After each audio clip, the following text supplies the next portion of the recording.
Fran Ceballos. Vamos a tener ahí a la plaza de artículo informativo.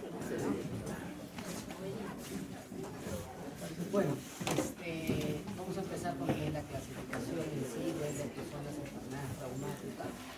Entonces, como pueden ver en este cuadro, muchas de las enfermedades reumáticas, no vamos a decir todas, ¿no? Pero la gran mayoría de las enfermedades reumáticas parten de un síndrome común, ¿no? Que es la artritis, es decir, el proceso inflamatorio a nivel de las articulaciones, ¿no?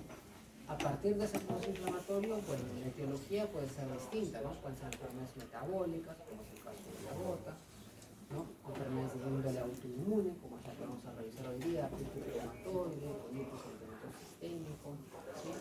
Y algunas otras también enfermedades articulares de índole degenerativo, como es la osteoartritis.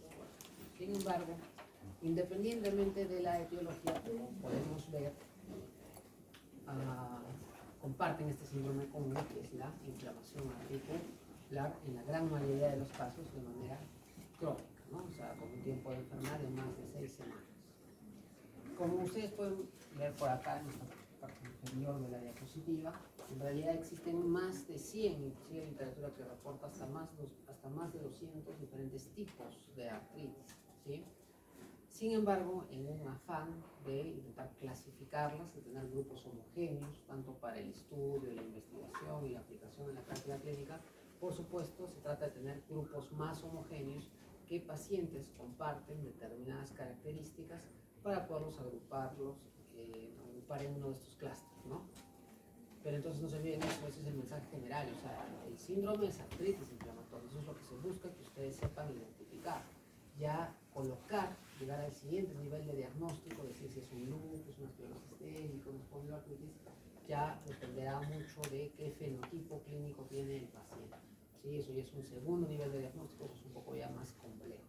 De hecho, muchas veces, incluso para el mismo especialista, el llegar a tener así un diagnóstico, como le digo yo, con nombre y apellido, una enfermedad en específico, a veces inclusive es un proceso, ¿no? Esperar los años de evolución de la enfermedad.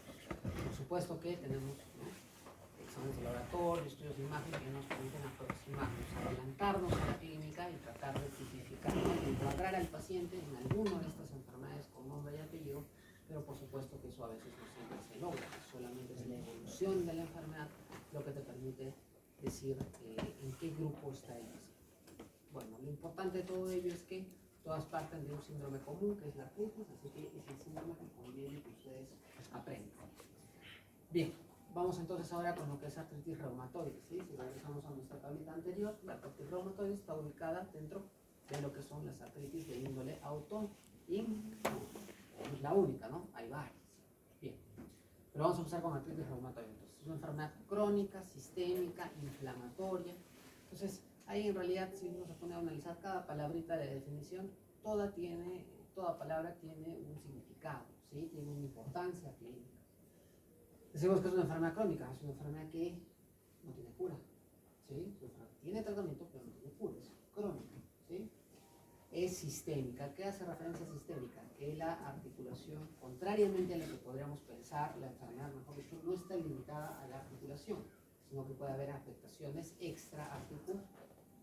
Por eso se menciona sistémica.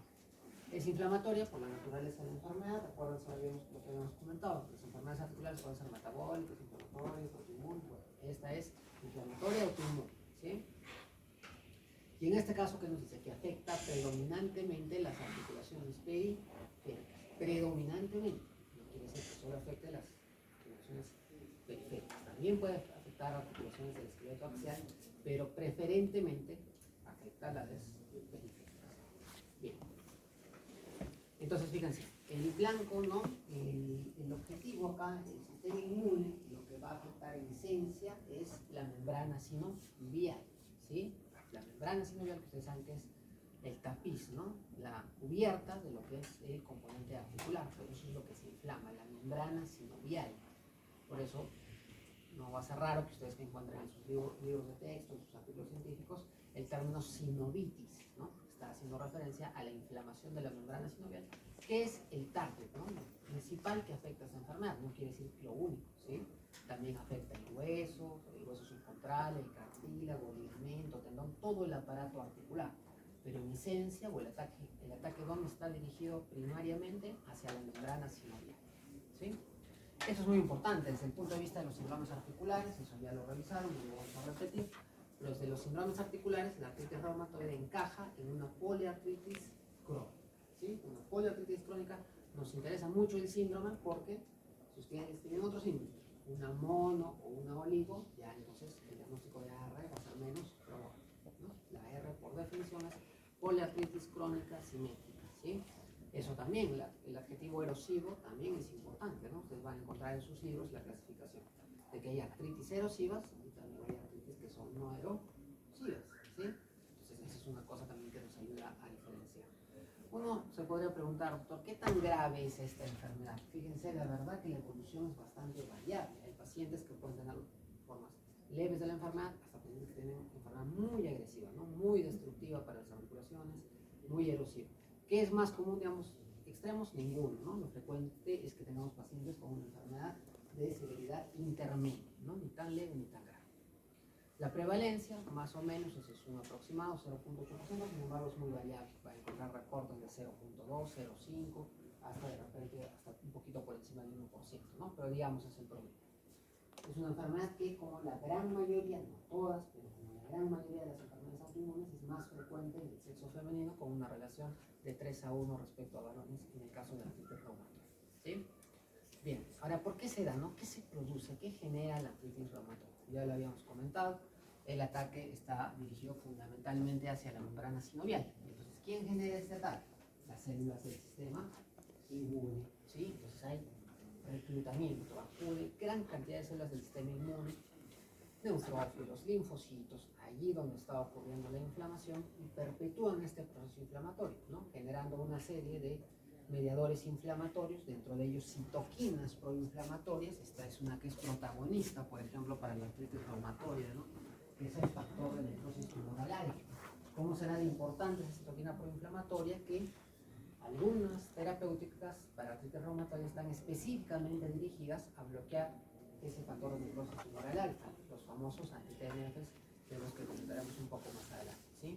Lo cierto es que este proceso inflamatorio crónico perpetuado que sufre el paciente con artritis reumatoide va a llevar ¿a qué?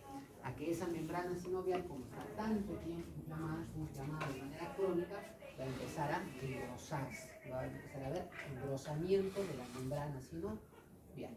Eso es lo que van a encontrar en sus textos como el famoso PANOS, es el engrosamiento, ¿no? Aumento del grosor de la membrana sinovial. La membrana sinovial, para este ladito, lado A, forma normal. Lado B, membrana sinovial engrosada. Fíjense que es una imagen muy interesante, ¿no? De esta revista Nature. Fíjense, un paciente, esta es la pre, la C, y esta es la post, ¿sí? La D, ¿sí?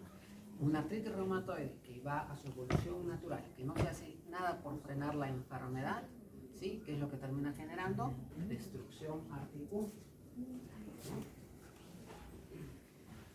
Entonces, ahora que ya tenemos un poco más clara la etiología, por qué se genera la enfermedad, uno se preguntaría, ¿no? Desde el punto de vista clínico, ¿qué me da la artritis reumatoide? Como dice la palabra, artritis, pues dolor e inflamación de las articulaciones. Ese es el síntoma cardinal, ¿sí? Entonces acuérdense que el dolor articular uno lo puede subclasificar, es decir, hay dolor articular mecánico, dolor articular inflamatorio. ¿Cuál de las dos será la artritis reumatoide? Inflamatorio, mecánico.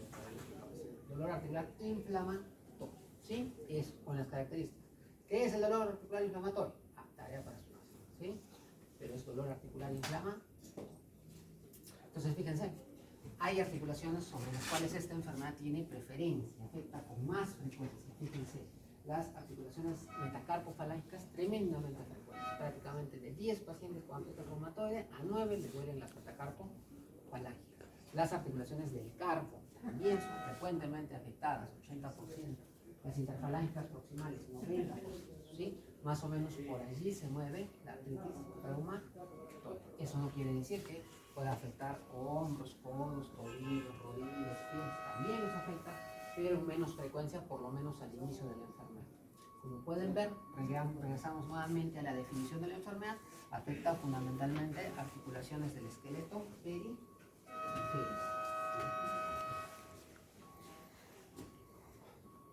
Bien, esta Estas ya son imágenes de una artritis de larga data, ¿no? Si un paciente tiene una artritis muchos años y no se hace nada por frenar este proceso de destrucción articular al que se ve sometida la anatomía, esto va a terminar en deformidades articulares, no solamente en el pie, como se ven en las imágenes, sino también en las manos, ¿no? En general en las articulaciones que afectan la enfermedad, ¿no? Les decía, si bien es cierto, la gran mayoría de los pacientes tienen formas intermedias de la enfermedad respecto a la severidad, eso no está exento, no quita que haya pacientes que tengan formas muy severas de la enfermedad, que es el ejemplo acá. Esta es una radiografía que tomaron acá en el año de la pera, ¿no? 1955. Fíjense, la estructura articular a la radiografía estaba conservada. ¿Qué articulación es esta? Acá es esta cabezona, pues, es la cabeza del metacarpiano y esta es la falange proximal, ¿no? Entonces, la articulación metacarpofalángica, frecuentemente afectada en AR, ¿no? Ya lo mencionamos. Y fíjense, solo un año después, la radiografía de este mismo paciente ya nos muestra cambios. Radio, no. Fíjense, acá la cortical estaba perfecta, pero un año después ya se ve la cortical, erosión, se pierde, ¿no? Se pierde la cortical, eso se llama erosión, se disminuye el espacio articular. Fíjense, a pesar de que es una articulación pequeñita entre la cabeza del metacarpiano y la falange proximal, se logra ver el espacio articular. Acá ya se ve, pero ya está perdiéndose. Se está esclerosando, esa es la manera de reaccionar del hueso. A medida que se pierde el cartílago, el hueso se va perdiendo. Eso se llama osteopenia. ¿Cuál está más blanco, este o este? El otro este, ¿no es cierto? Este que está más oscuro, ¿sí? Osteopenia periarticular, disminución del espacio articular, erosiones articulares. No son patognomónicas del artritis reumatoide, pero vaya que sí, nos orientan bastante, ¿sí? Entonces decía, ese cambio radiológico tan dramático, tan marcado, verlo de un año al otro, realmente tiene que ser un paciente de una forma severa de la enfermedad. No es usual que de un año a otro haya tanta destrucción articular, ¿no? Sí. Esto es la resonancia magnética, fíjense, añadiendo un poquito más a lo que nos pueden ayudar los estudios de imagen respecto al diagnóstico de esta enfermedad. Antes de irnos a resonancia, valdría la pena mencionar sobre ecografía. Fíjense, la ecografía es muy interesante, es un examen muy interesante porque, como comentaban sus compañeros en la mañana, es un examen que permite detectar erosiones incluso más precozmente que la radiografía. Se puede detectar también aumento de la señal Power Doppler, ¿no? Por la hipervascularización que genera la enfermedad. Sin embargo, el gran problema de la ecografía es que es operador dependiente, ¿no? Es uno de sus puntos débiles. Y en cambio la resonancia magnética sí, ¿no? La resonancia magnética sí se presenta como un estudio muy interesante para el reumatoide porque es capaz de mostrarnos tanto los cambios estructurales como el tema inflamatorio de manera mucho más precoz, ¿no? Pero por supuesto de manera sumamente objetiva, porque la resonancia magnética no es operador dependiente, ¿no? Es un estudio completamente objetivo, ¿sí? La gran limitante para la resonancia magnética es el precio, ¿no? A veces no poder tomarle todos los pacientes más bien reumatoide de resonancia magnética, ¿no? Bien, entonces eso con respecto al límite, ¿sí? De tomografía, obviamente no tiene mucha utilidad, ustedes saben que la tomografía es más para la parte ósea, para las partes blandas va más resonancia magnética, ¿no? Bien. La tomografía no tiene mucho lugar realmente. Manifestaciones extraarticulares. Ya lo comentaba, ¿no? La primera diapositiva fue de que es una enfermedad sistémica, no está limitada a las articulaciones, ¿sí? Sí es cierto que en general, ¿no? A medida que progresa la medicina o se tienen mejores tratamientos, sí es cierto que cada vez menos se ven las manifestaciones extraarticulares. Ya no se ven como en el pasado, se ven menos porque se tiene un mejor control de la enfermedad. No se cura la enfermedad, pero se controla mejor con las terapias actuales, ¿sí? Entonces, ya no es muy frecuente ver compromisos extraarticulares, pero como estamos en el Perú y todo puede pasar, mejor es revisar qué otras cosas podrían ver en el artritis reumatoide y hay algunas ideas que sí se ven a la actualidad, ¿no? Lo cierto es que, ¿quién va a hacer compromiso extraarticular? Los pacientes que tienen artritis reumatoide leve, no, poco probable. Generalmente los pacientes que tienen las formas severas de la enfermedad son los que hacen compromiso extraarticular, ¿sí? Generalmente se asocia, que dice acá, a títulos altos de factor reumatoide. Ahorita vamos a ver qué es el factor reumatoide. Pero bueno, de lo más frecuente a la cabeza, nódulos reumatoides, como pueden ver en la imagen, generalmente aparecen en zonas de apoyo óseo, ¿no? De roce óseo, aparecen esta especie de modulaciones que uno debe tener cuidado no confundirlos con tojos, ¿no? parecen un poco a los tojos de la gota. Respecto a manifestaciones oculares, esto sí es tremendamente frecuente, no solo para artritis reumatoide, sino en general el paciente que tiene enfermedad reumática sufre de una serie de procesos inflamatorios a nivel del ojo. ¿Qué le pondremos el nombre de acuerdo a qué capa del ojo está afectando? ¿No? Fíjense todo lo que puede ocurrir. Y eso se sigue viendo, entonces, compromisos oculares importantes. Compromisos pulmonares, fíjense, el paciente con artritis reumatoide puede hacer algo que se llama enfermedad pulmonar intersticial difusa, ¿no? En cristiano quiere decir fibrosis pulmón. Es un compromiso muy, muy serio realmente de la enfermedad, esto del pulmón. Esto es una cosa muy interesante que es el de la vasculitis reumatoide, ¿sí? Es un caso clínico de sus compañeros del módulo pasado. Lo cierto es que la vasculitis pues, es un proceso inflamatorio a nivel de los vasos sanguíneos. En este caso se llama vasculitis reumatoide porque se entiende que la enfermedad base del paciente es artritis reumatoide, pero lo cierto es que la vasculitis se puede manifestar de diferentes maneras. Una de ellas, por ejemplo, a nivel de la piel, si se inflaman los vasos sanguíneos de la piel, lo que genera es la aparición de úlceras cutáneas, ¿no? Sobre todo en las extremidades de los inferiores, ¿sí? Úlceras que usualmente son bastante difícil curación, ¿sí? A esa úlcera así curándola todos los días, limpiándola, poniéndole insulina, dándole antibióticos, esa herida no va a curar, porque no tiene etiología infecciosa, tiene etiología autoinmune. No trates la autoinmune, esa úlcera no va a cerrar, así la curas todos los días, ¿sí? Muy bien. Lo de las manifestaciones a nivel de la radiografía ya lo hemos comentado, ¿sí? De lo más característico podríamos ver aumento de volumen en el tejido, ¿no? La radiografía, bueno, no es el estudio ideal para ver eso, pero puede mostrar eso. Las alteraciones de las erosiones, la distribución del espacio y la osteopenia periarticular de la mencionamos, ¿no? Muy bien, fíjense, manifestaciones renales puede haber algo que se llama amiloidosis secundaria, sin embargo no es muy frecuente, ¿no? No es muy frecuente. Ustedes saben que la amiloidosis es el depósito justamente de la proteína amiloide que se genera en el contexto de la inflamación. Sin embargo, no es muy frecuente. O sea, ¿qué uno se tiene que llevar acá? Que si uno tiene un paciente con artritis y no hay compromiso renal, bueno, podría ser una artritis reumatoide. En cambio, si tengo un paciente con artritis más compromiso renal, ¿qué podría ser más frecuentemente?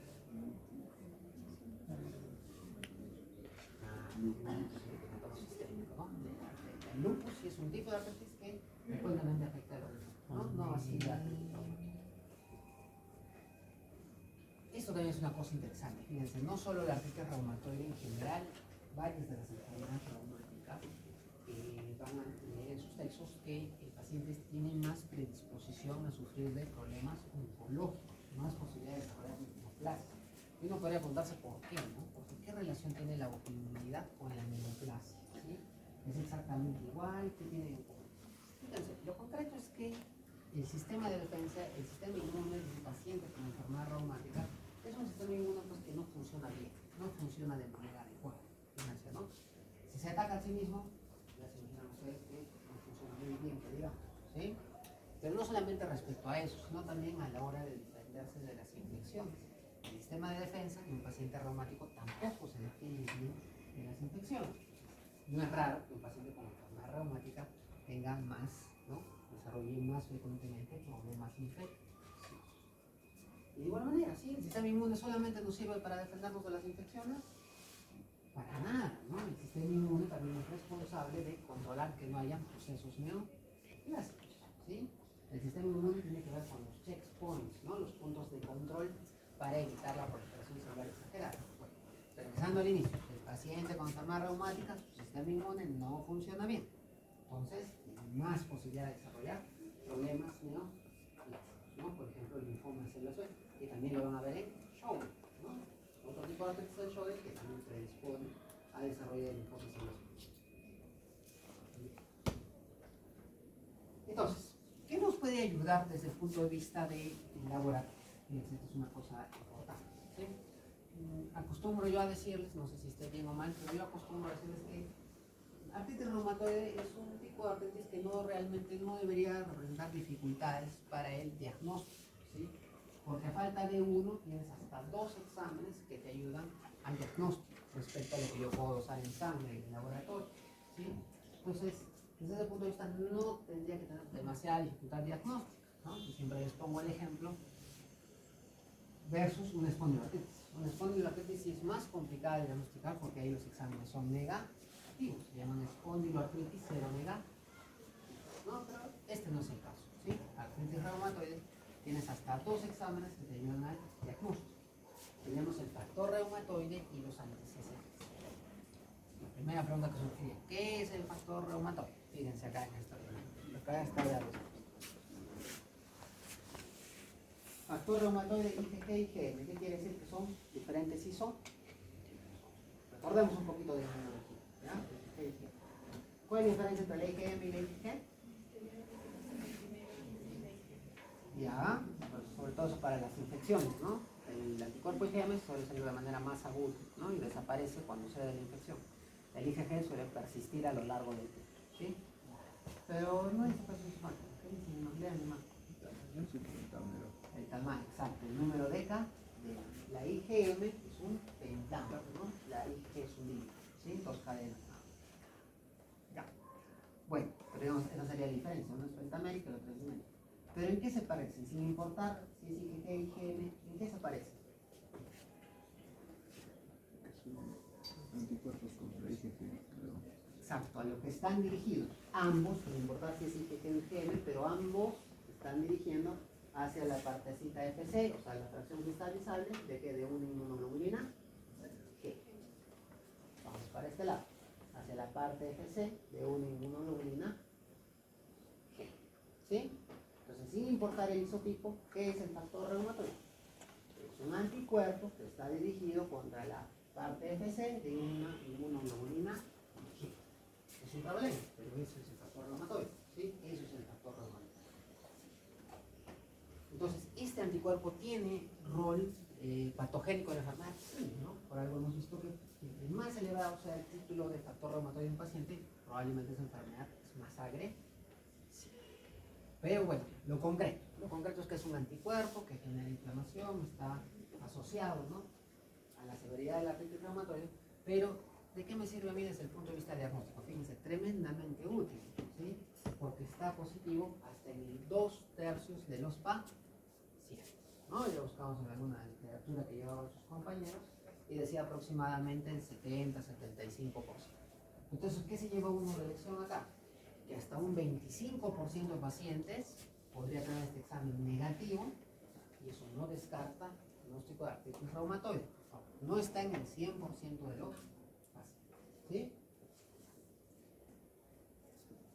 Pero bueno, como hay todavía una parte, un porcentaje de pacientes que se me escapan al factor reumatoide, ¿con qué los puedo agarrar? Con los anticuerpos dirigidos contra el pegcetacoplan, ¿no? Los famosos anti-CCP, ¿sí? Los famosos anti-CCP.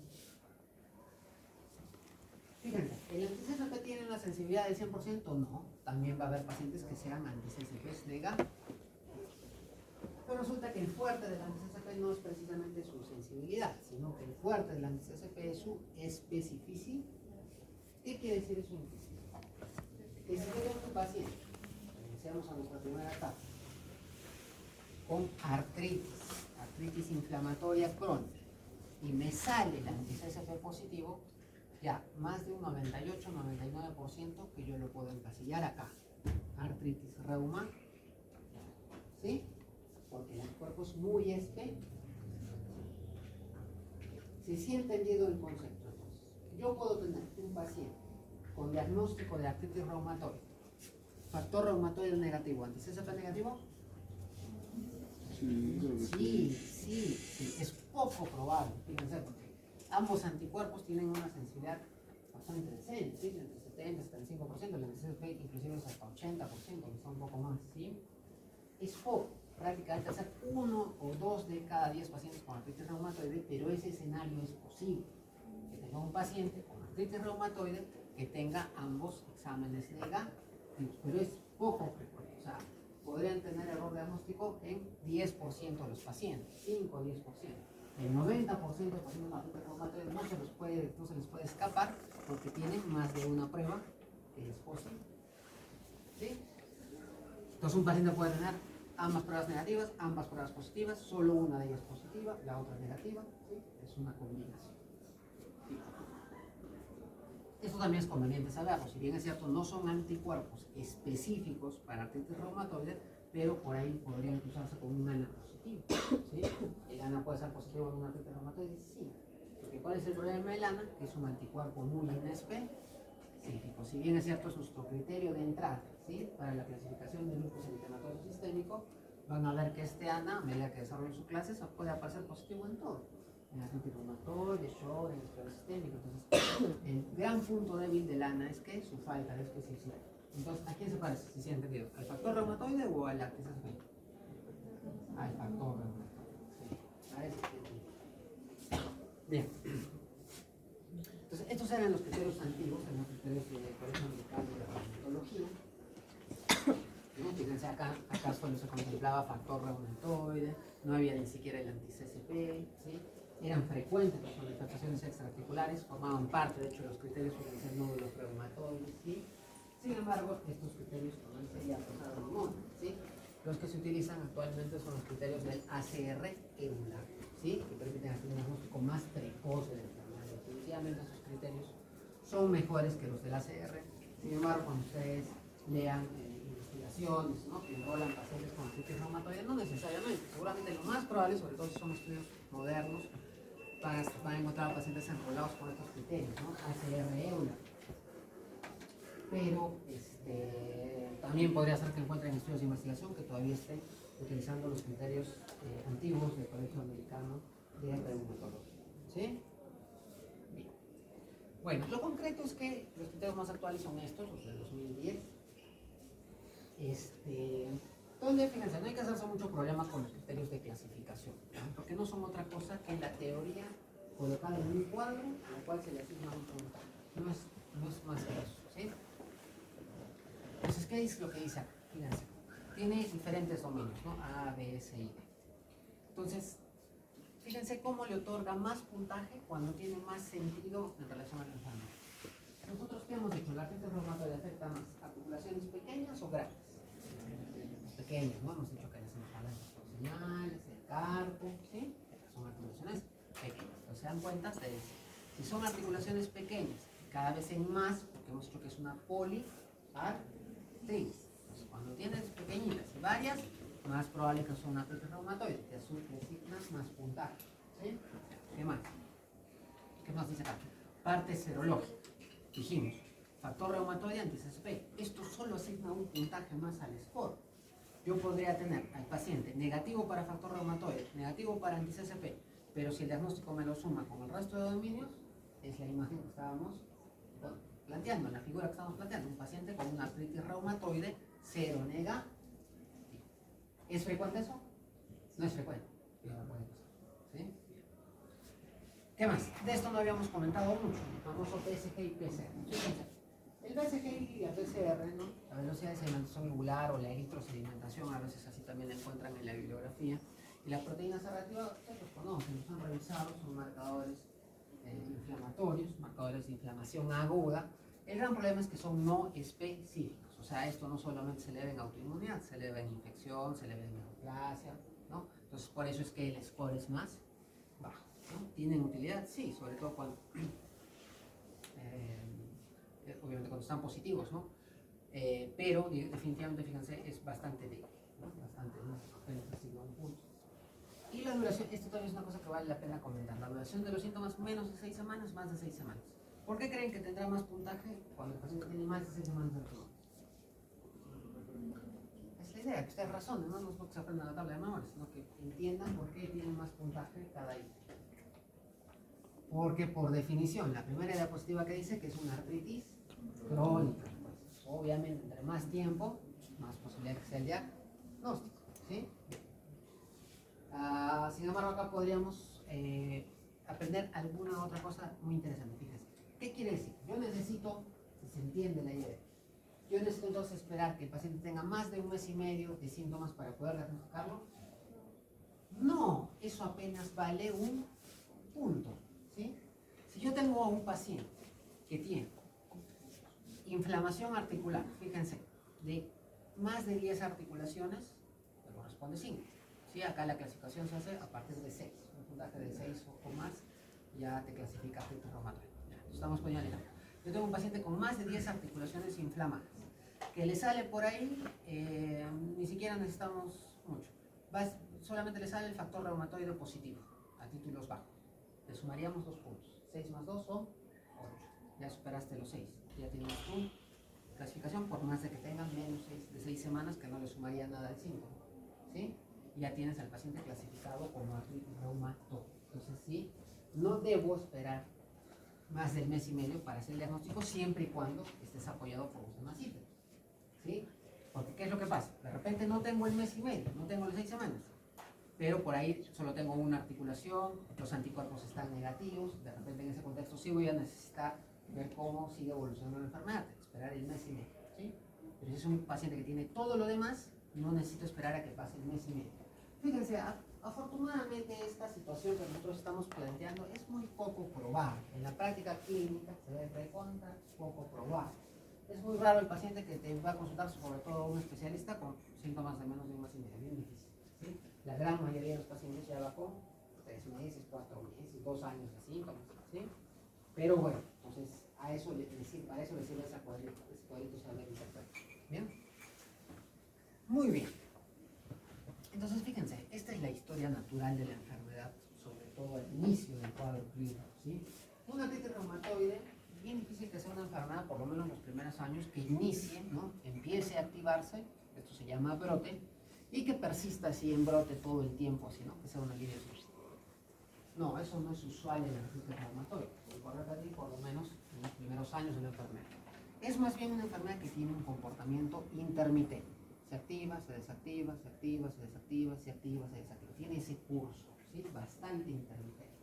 Momentos del año que el paciente está más tranquilo, con poco dolor. Momentos del año el paciente está con mucho dolor, eventualmente, digamos, incapacitado de hacer sus actividades, ¿no? Diarias. Sin embargo, ¿qué es lo interesante de esta tabla? Además de mostrarles cómo es la historia natural de la artritis reumatoide, ¿no?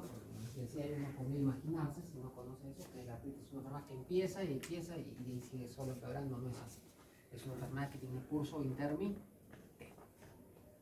Sin embargo, el mayor valor que tiene este gráfico, fíjense, es justamente respecto al tratamiento. ¿Qué te dice aquí? Si le das tratamiento temprano, acá está la remisión. Si tú le das el tratamiento temprano, mucho más fácil vas a poder alcanzar la remisión de la enfermedad. Entonces, sería conveniente saber qué es la remisión de la enfermedad. Ya lo hemos hecho hace algunas diapositivas. ¿La artritis reumatoide se cura? No, es una enfermedad crónica. Pero sí puedo hacer con el tratamiento que entra en remisión. No estoy curando a la enfermedad, pero estoy librando al paciente de los signos y de los síntomas. Eso se llama remisión. Un paciente que tiene la enfermedad, pero no tiene signos ni síntomas, se considera que está en remisión de la enfermedad. Entonces, esta remisión, ¿cuándo es más probable? Cuando le doy el tratamiento tempranamente, cuando le doy el tratamiento tardíamente. Cuando se lo doy tempranamente. ¿Sí?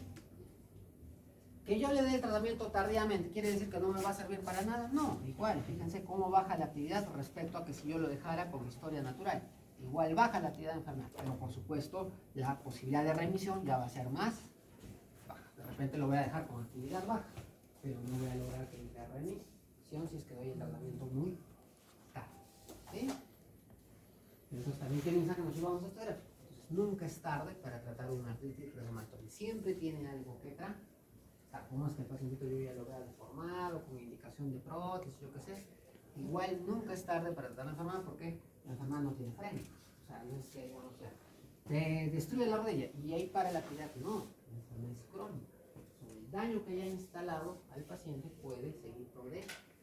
Entonces nunca es tarde para tratar una artritis reumatoide. Ya están los factores de mal pronóstico, lo pueden leer en su casa. Vamos al tratamiento. Fíjense, de acuerdo a los algoritmos actuales, un paciente con artritis reumatoide sí o sí tiene que recibir tratamiento TIMAR o FARME, ¿sí? ¿A qué se refiere FARME? Se refiere a fármaco modificador de la enfermedad. ¿Qué quiere decir?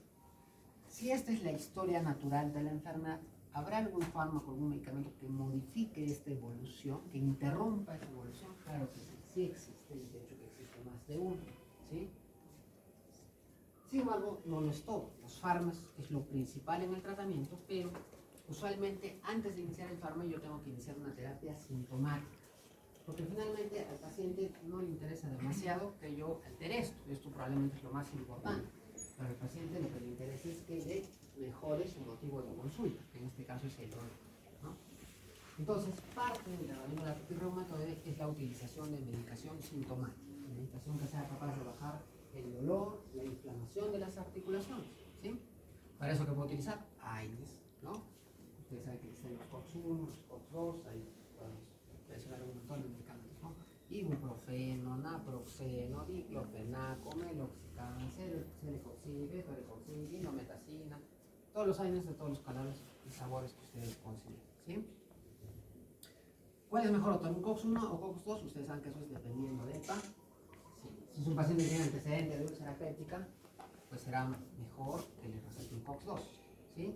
Entonces, si es un paciente que tiene antecedente de infarto agudo del miocardio, riesgo cardiovascular muy alto, será mejor que le recete un COX-1, ¿no? Entonces eso depende mucho del paciente, pero si hablamos estrictamente de lo que es eficacia, un COX-1 puede ser exactamente tan eficaz que un COX-2, ¿sí?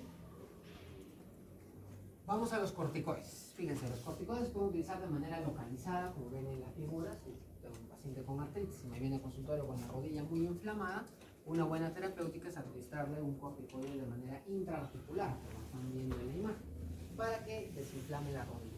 Esa medida, fíjense, es muy conveniente porque me libera un poco de los efectos adversos del corticoide cuando va por vía sistémica, ¿no? Me refiero cuando va por vía oral, endovenosa o intramuscular, porque estoy aplicando el medicamento solamente en el sitio en el que lo necesito, en el lugar donde hay inflamación, ¿no?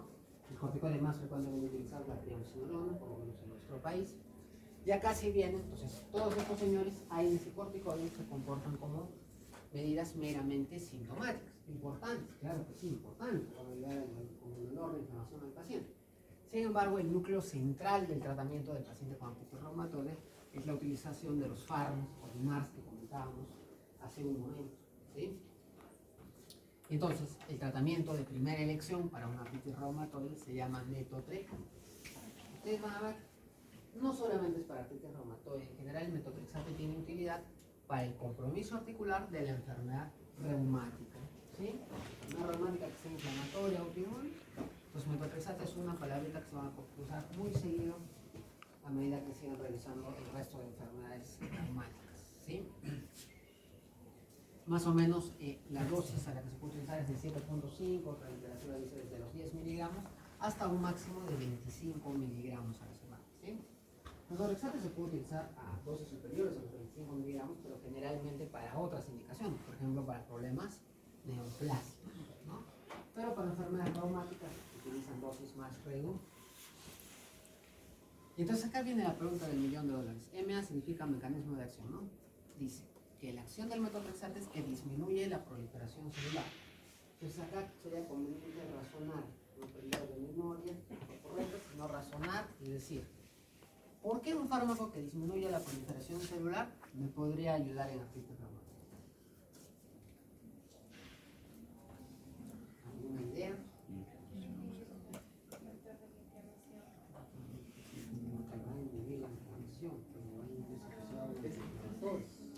Lo que inhibe la inflamación son estos señores, ¿cierto? Esos son los que inhiben la inflamación, los AINES, corticoides, ¿no? Acá entonces, ¿cuál es el nexo entre proliferación celular y enfermedad reumática? Porque proliferación celular, ¿dónde se ve más frecuentemente este concepto? En cáncer, ¿no? En oncología, ¿no? Fíjense.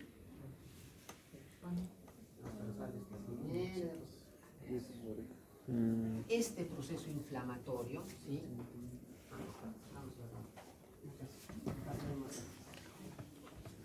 Este proceso inflamatorio, y decimos donde se reclutan neutrófilos, linfocitos, todo eso, ¿ustedes creen que lo hace un solo neutrófilo, un solo linfocito, un solo monocito? No, lo hacen un montón. O sea, este proceso inflamatorio se ve perpetuado porque hay un montón de células del sistema inmune en proliferación celular. Si yo bajo esta masa celular, esta cantidad, este número de células, utilizando una medicina que baje la proliferación celular, esto ya no va a ser un montón de células, van a ser menos células. Automáticamente, ¿qué? Menos mediadores inflamatorios. ¿No? Entonces, ahora sí ya se entiende por qué en reumatología se utilizan muchos medicamentos que interfieren con el ciclo celular. Que sea, son los eventos adversos, sí, eso es una cosa muy importante. ¿Sí? No existe, lamentablemente, en reumatología, no existen terapias que estén exentas, probablemente en la mayoría de la medicina, pero en este caso sí son de mucha importancia que ustedes conozcan los efectos adversos, porque acuérdense, este medicamento el paciente no lo va a tomar 7 días, lo va a tener que tomar probablemente toda su vida. ¿Sí? Entonces sí es conveniente acá saber qué efectos adversos podría presentar el paciente, porque por la continuidad del tratamiento sí es muy probable que los presente en algún momento. Fíjense. De igual manera, todo es raciocinio, ¿no? Solo tiene que proponer así correcto, ¿sí? ¿Ustedes creen que el metotrexate distingue entre las células del sistema inmune y el resto de células? Nada, el metotrexate se va a todo lo que esté proliferando y tenga un índice proliferativo alto. Eso es lo que aprendemos. Los epitelios digestivos tienen alto o bajo índice de proliferación.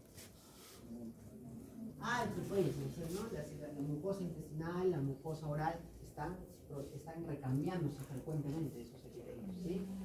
Si el metotrexate se mete con eso, ¿qué va a pasar? No hay un recambio adecuado de esos epitelios y entonces están más expuestos a lesionarse, inflamarse. Ahora ya me explico por qué me puede dar úlceras orales, por qué me puede dar diarrea, ¿no? Y no me lo aprende de memoria, ¿sí? De igual manera, ¿cuál es otra de las preocupaciones con metotrexate? La famosa pancitopenia, ¿sí? ¿Por qué? Nuevamente lo mismo. ¿Cuáles son otras células que están constantemente en proliferación celular? La famosa hematopoiesis, ¿no? La generación de las células sanguíneas a partir de la medulosis. También son células que constantemente están proliferando, ¿sí? De hecho, los glóbulos rojos cada cuándo se renovan. Ya. Los leucocitos. Sí, ¿no? Entonces son células que están rápidamente proliferando. Es esperable que el paciente que tenga le pueda generar todo para abajo. Anemia, leucopenia, plaquetopenia, ¿sí? La hepatotoxicidad tiene que ver más con dónde se metaboliza el metotrexate. Justamente el metotrexate se metaboliza en el hígado. Es un tema que debe controlarse, es motivo de preocupación. Entonces, ese es un poco el tema con los efectos adversos del metotrexate. Fíjense, los AINES en realidad también, y los corticoides también tienen efectos adversos, se utilizan a largo plazo, pero fíjense que los efectos adversos no suelen ser tan molestos, ¿no? Un poco de gastritis, ¿no? El corticoide en realidad a corto plazo casi no genera ningún problema. El problema con corticoides es cuando se utiliza a largo plazo, ¿no? Entonces fíjense, a veces esto es un poco difícil hacerle comprender al paciente que el medicamento más importante para él, porque los anteriores son sintomáticos, ¿no? El medicamento más importante para él le puede ocasionar efectos adversos. Entonces no es raro, sobre todo si el paciente no tiene una enfermedad muy severa, muy agresiva, o está en los primeros años de la enfermedad, que como dice el remedio, le caiga peor que el enferme por los efectos adversos, ¿sí? Sin embargo, ustedes saben que eso va a ser solo un tiempo, ¿no? Esta enfermedad es progresiva. Va a llegar un momento que definitivamente, inevitablemente, tiene que tomar la medicina porque las molestias de la enfermedad van a ser mucho mayores a los eventos adversos que pueda tener la terapia, ¿sí? Bien. ¿Hay algunas pastillitas que sean un poquito más suavecitas que el metotrexate? Sí, claro que sí. Por ejemplo, la hidroxicloroquina es un medicamento que se considera inmunomodulador. El metotrexate claramente es inmunosupresor. No es tampoco el más inmunosupresor del mundo, pero es inmunosupresor, ¿sí? En cambio, medicamentos como la hidroxicloroquina o la sulfasalacina son considerados medicamentos inmunoreguladores, ¿sí? O sea, no va a haber demasiada supresión del sistema inmune, no va a haber demasiado efecto adverso, ¿sí? ¿Cuál es el problema de hidroxicloroquina y sulfasalacina? Que generalmente vas a encontrar efecto en formas leves de la enfermedad. Te va a ir bien con esa terapia, hidroxicloroquina o sulfasalacina. Pero el paciente tiene una enfermedad severa, agresiva, probablemente con hidroxicloroquina o sulfasalacina te vas a quedar corto, ¿sí? Bien. La eflunomida también es una posibilidad, tiene un perfil de efectos adversos de sensibilidad muy parecido al metotrexate, muy parecido al metotrexate, una opción, digamos, una alternativa al metotrexate.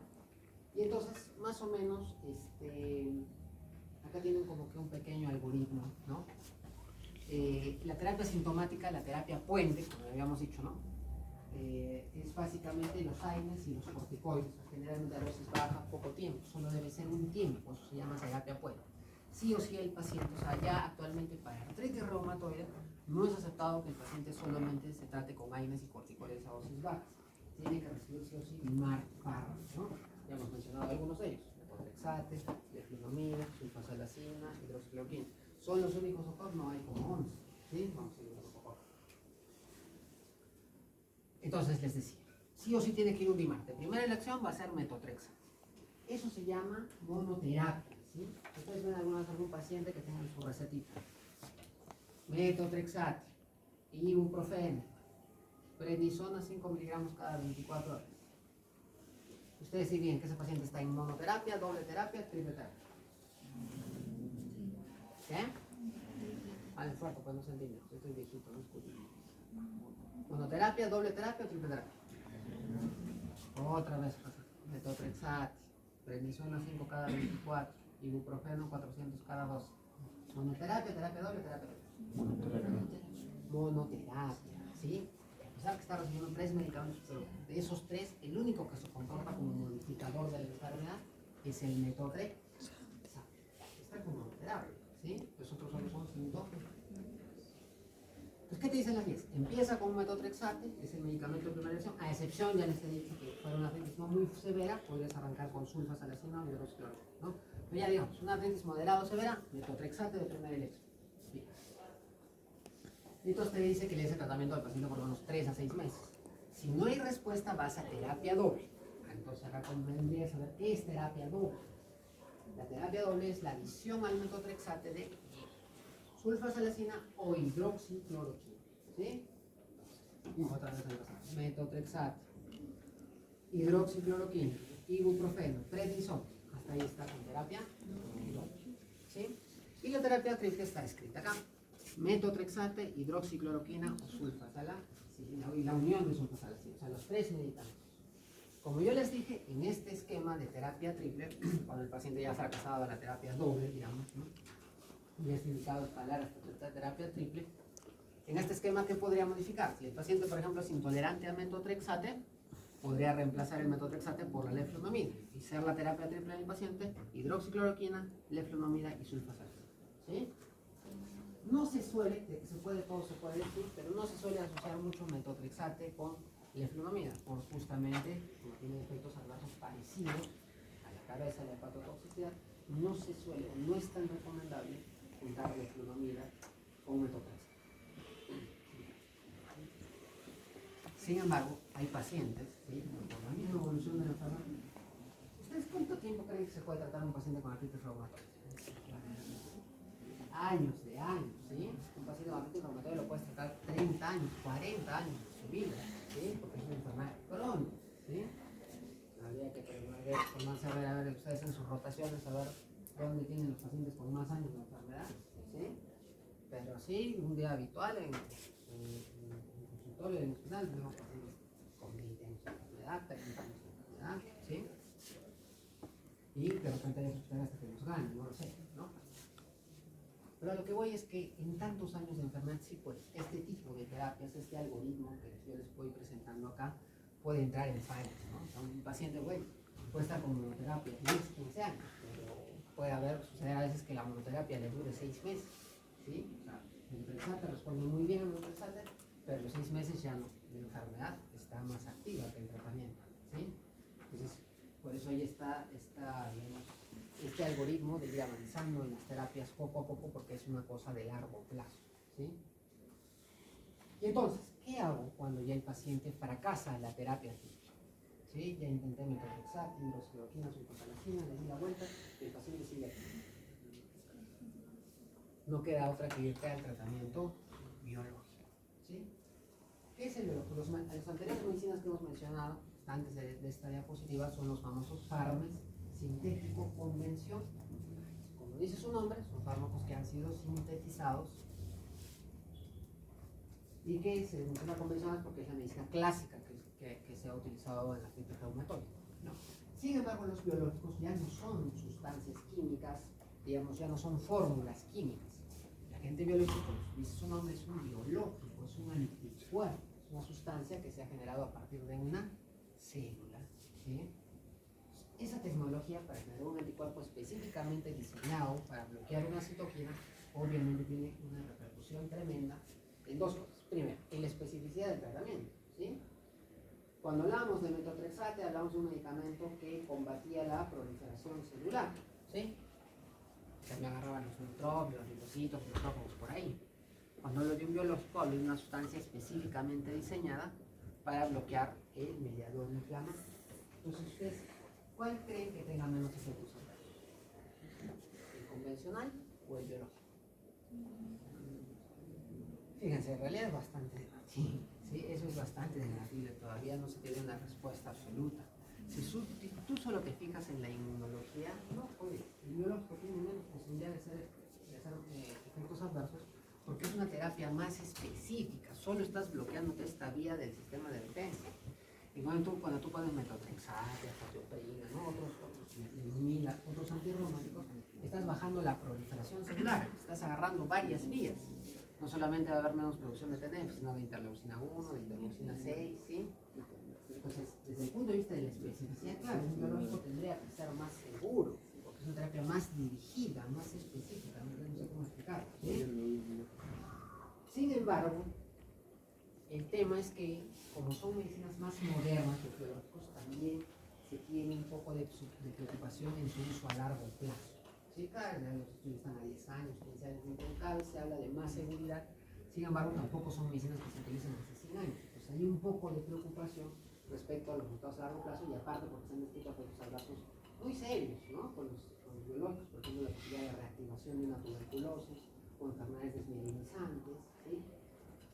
En tal caso que creo yo que el concepto general es que un biológico es una excelente medicina siempre y cuando esté bien medido.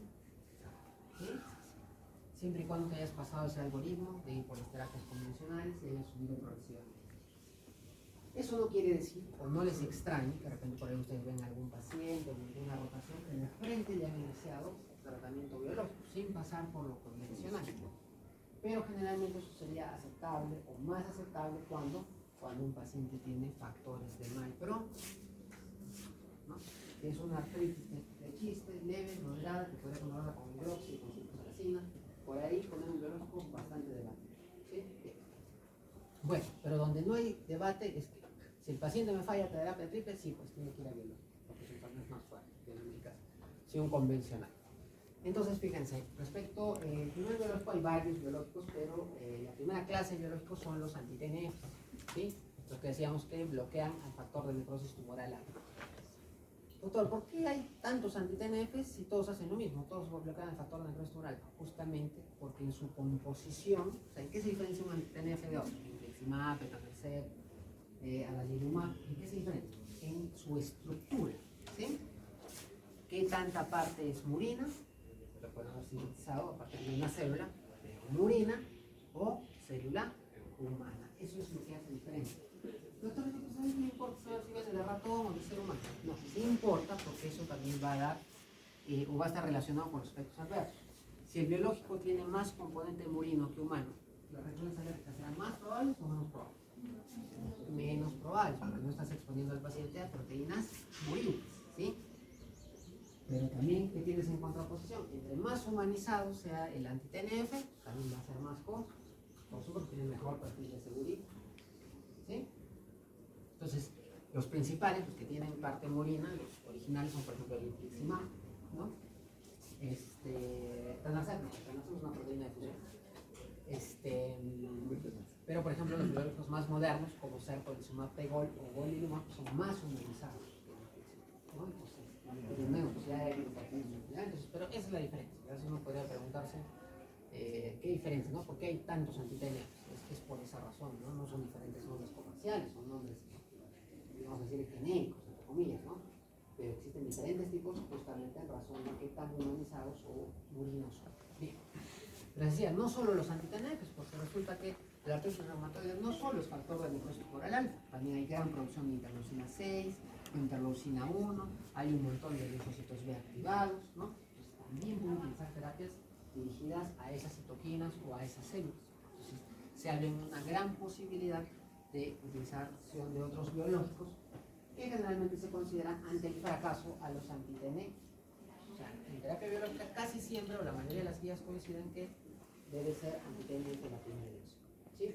Como acá les mencionaba, hay otros, ¿no? Aparte del metotrexato, eso, hay otras posibilidades de utilizar como azatioprina, ciclosporina, ¿no? Sin embargo, se utilizan menos frecuentemente que las terapias convencionales. Bien.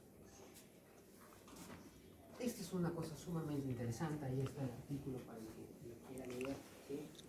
Donde les habla un poco de esta famosa ventana de oportunidad para tratar artritis reumatoide, lo que habíamos mencionado, ¿no? Pues más tempranamente yo trate la enfermedad, tengo más posibilidad, no 100%, no siempre habrá pacientes que son refractarios, pero habrá más posibilidad de que el paciente entre en remisión cuando yo lo trato de manera temprana, en la famosa ventana de oportunidad. Pero bueno, más allá de eso, que es el, digamos, el núcleo de este artículo, les muestra esta imagen o esta figura, fíjense, muy interesante. ¿Dónde les dice? Cuando un paciente tiene una artritis reumatoide, o sea, el círculo rojo, ¿no? Cuando tú lo clasificas, tiene la sospecha clínica, le pides sus exámenes, agarras tu tablita, más de 6 puntitos, ya, lo clasificas como artritis reumatoide. Mira lo que te está diciendo este gráfico, te está diciendo que lo estás diagnosticando acá, cuando el paciente ya se pasó todas estas fases previas. O sea, para que una persona sana termine con un diagnóstico inequívoco de artritis reumatoide, se ha tenido que pasar un periodo de artralgia sin síntomas de artritis clínica, ¿qué quiere decir? Un paciente que solamente manifestaba dolor articular, al examen físico no había nada. Un periodo de artritis indiferenciada, o sea, un periodo donde ya el paciente podía exhibir síntomas clínicos de inflamación en la articulación, pero tú le aplicabas los criterios y seguías sin cumplirte criterios de clasificación, donde tenía 5 puntos, todavía no estaba en 6, ¿sí? Hasta que llega a una artritis reumatoide ya completamente expresada. Entonces, se habla entonces acá que si uno se deja regir por exámenes de laboratorio, pruebas de imagen, tú apoyas tu diagnóstico solo en eso, y te olvidas de la clínica, vas a tener a tu paciente muchos meses, muchos años antes de llegar al diagnóstico. Sería muy importante que ya se enciendan las alarmas desde acá. Pero tiene que haber síntomas. A una persona sana, pues ahí no, ¿no? Tiene que haber síntomas. Bien. Bien, este es un algoritmo de tratamiento que más o menos resume lo que habíamos mencionado, ¿sí? Si es una artritis reumatoide, el tratamiento de primera elección es metotrexato, siempre y cuando no tenga contraindicación de metotrexato. Si es un paciente con cirrosis hepática, no le va a dar metotrexato, ¿no es cierto? Porque es hepatotóxico, ¿sí? Y tengo que acompañarlo de la terapia puente, una combinación de antiinflamatorios con glucocorticoides, pero poco tipo. Entre menos glucocorticoides, mejor por los efectos adversos, ¿no? Y lo que les decía, le das la terapia 3 o 6 meses, y si tuviste respuesta, maravilla, sigues con ese tratamiento y eventualmente puedes ir de escalar, ¿no? En lugar de subirle al tratamiento, le bajas al tratamiento si vas teniendo buenas respuestas. Pero si no es el caso, ya te manda hacia la fase 2 del tratamiento. Y sobre todo en el contexto que haya factores de mal pronóstico, FR elevado, ANTCP elevados, ya te puede decir hacia, por ejemplo, la utilización de medicación biológica, ¿sí? Y no necesariamente irte a la terapia hormonal y terapia física. Nuevamente, para que no se nos olvide, la artritis reumatoide ya establecida, clasificada, cuando la encuentras así toda inflamada, eso que aparezca de la noche a la mañana no es imposible, pero vaya que es poco frecuente. Antes de eso, el paciente se ha pasado estos estadios. ¿Eh? Muy bien, entonces nos quedan apenas algunos minutos para algunas preguntas, así que son todo oídos. Vamos. Muy bien. ¿Alguna pregunta? Chicos, ¿alguna pregunta? Algo, por favor, que no esté claro.